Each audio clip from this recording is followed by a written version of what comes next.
Action!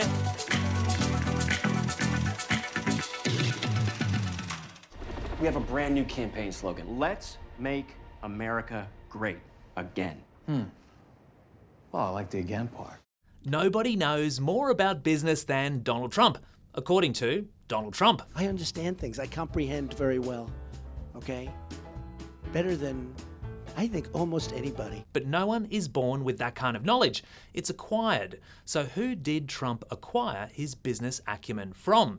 Well, The Apprentice attempts to answer that question by looking primarily at a period of the former president's life in New York in the late 1970s and early 1980s.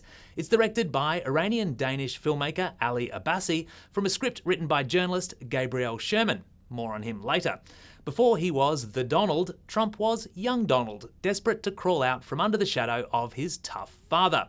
Played by Sebastian Stan, young Donald had three things going for him: burning ambition, flexible morals, and an astonishingly lush head of golden hair. Compared to modern-day Donald, well, still having 2 out of 3 ain't bad, right? So when the authorities threatened the family business with charges stemming from allegedly racist rental practices at Trump-owned apartment buildings, which was something that happened in real life, Donald goes behind his father's back and engages a controversial and infamously cutthroat lawyer, Roy Cohn, played by Succession's Jeremy Strong. Cohn was a major Manhattan player back in the day, and the movie posits the lawyer played a significant role in shaping who Donald would later become. You'll pay me back with your friendship, okay? Quid pro quo. You'll be a friend to me, I'll be a friend to you. Okay, that's the pact, okay? Not since Joker has there been an origin story that has invested this much in unpacking the makings of a villain. But The Apprentice stops short of being quite that compassionate. That's not to say Sebastian Stan's Trump is depicted entirely without sympathy. However, any humanity the character contains is inexorably bled out by the closing credits as his now trademark hubris grows. Watching The Apprentice, it's fascinating to think about what Trump's legal team took issue with when they tried to block the movie's release. After all, screenwriter Gabriel Sherman wrote the bestseller The Loudest Voice in the Room about disgraced Fox News Supremo Roger Ailes, which was turned into a TV series starring Russell Crowe as Ailes. So Sherman is no stranger to researching powerful men. There's one scene that depicts Trump raping his late ex-wife Ivana, which the former president called obviously false in real life.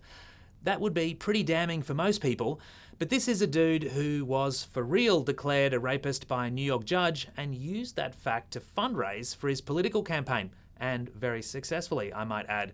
So you get the sense that Donald is more concerned that the film might paint him as a less than brilliant businessman, and more as a bloke who dodged financial ruin over and over again by being good at bullshitting people. Sebastian Stan's portrayal stops just the right side of parody and subtly becomes more Trumpian as the real Trump begins to emerge. And Jeremy Strong is a scene stealer as Cohn.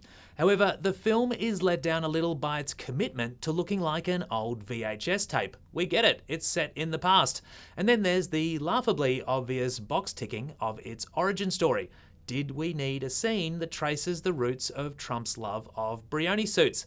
And another that explains why he drinks Diet Coke? No, he didn't.